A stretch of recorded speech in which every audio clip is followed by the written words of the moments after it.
अत्याचारी मोगलांना गाडून छत्रपती शिवाजी महाराजांनी घडवलेल्या हिंदवी स्वराज्याच्या भूमीमध्ये स्वराज्य दर्शन आपल्या हक्काचे न्यूज चॅनल। आंबेवाडी नाका येथे महामार्ग साखळी उपोषणासाठी व्यापारी वर्गाचा उत्स्फूर्त प्रतिसाद। आंबेवाडी बाजारपेठ बंद। आंबेवाडी नाका येथे साखळी उपोषणाचा आजचा दिवस तिसरा आहे। मुंबई गोवा महामार्गाच्या कामातील त्रुटींमुळे स्थानिक नागरिक आणि व्यापारी त्रस्त असून त्यांनी प्रशासनाच्या विरोधात साखळी उपोषण सुरू केलंय आणि त्याला व्यापाऱ्यांनी पाठिंबा दिलाय। यातच सकाळी 11 ते दुपारी 2 वाजेपर्यंत बाजारपेठ बंद ठेवण्यात आली होती।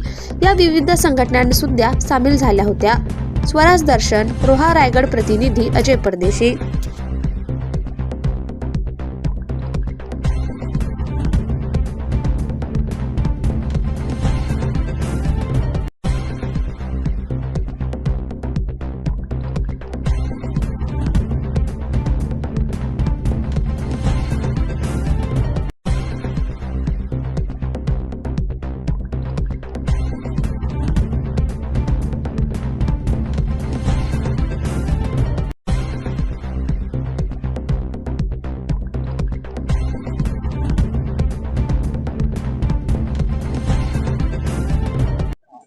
हे जे साखळी उपोषण जे आहे हे सर्व पक्षीय, सर्व सामायिक, सर्व समाजातले लोक, राहणारी लोक आणि सर्व जण एकत्र येऊन करत आहेत। त्यामुळे सगळ्या व्यापाऱ्यांना सगळ्यांचा आम्हाला त्याचा पाठिंबा आहे। वर्षानुवर्ष म्हणजे मी स्वतः आता जवळजवळ 3 ते 4 पिढ्या आम्ही इथे व्यवसाय करतोय। आजपर्यंत अशी कुठली अडचण कधी आली नाही। धंदा सगळ्यांच्या हिशोबाने सगळं व्यवस्थित चालू होता, चालू आहे। कोविड नंतर परिस्थिती खूपच बदलली, सगळ्या व्यवसायावरती खूप फरक पडला आणि त्याच वेळी हायवेचं काम गेले 10-15 वर्ष चालू असल्यामुळे बराचसा वाईट अनुभव लोकांना येत होते।